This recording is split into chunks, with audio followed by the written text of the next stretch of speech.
For white people, belief in the notion of colorblindness meant an end to distinctions of color to describe black people.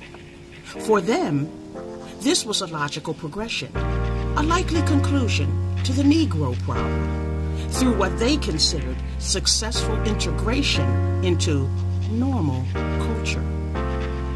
Certainly throughout the 80s and into the 21st century, euphemisms and dog whistles have been successful in getting the racist white supremacist message across to a racialized nation without uttering skin color in polite company. Liberal and progressive white people could pretend their discomfort and fear was due to the criminal element within urban areas, inner cities, ghettos, welfare queens, drug addicts, and other metaphors and euphemisms designed to hide race as color. The attempt was to turn the color black into race as character, while zeroing in through the system of racism on black people in particular, without having to account for the continuation of racist practices and policies. The effect of changing race as color to race as character helped popularize the term bootstrapping in the 1970s for black people already wounded from generations of discrimination.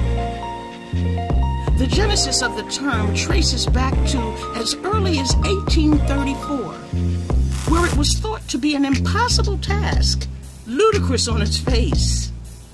According to Caroline Bologna, writing for the Huffington Post, to pull yourself up by your bootstraps is actually physically impossible.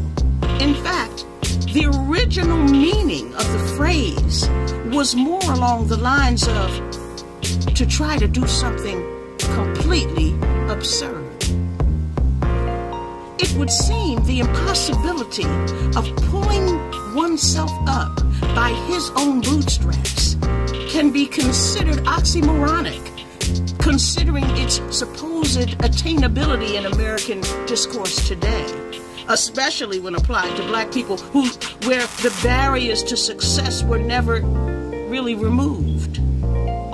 Race as character, however, allowed for the complete idiocy of this concept to be applied. If one can pull himself or herself up by their own bootstraps, then he or she can succeed in America. For Black America in particular, since the former is impossible, then one can reasonably assume the latter is an impossibility as well, and therefore, the original intent of the system of racism is sustained without accountability. This is Dr. Cynthia Alease Smith, and this is The Doctor Is In. Thank you.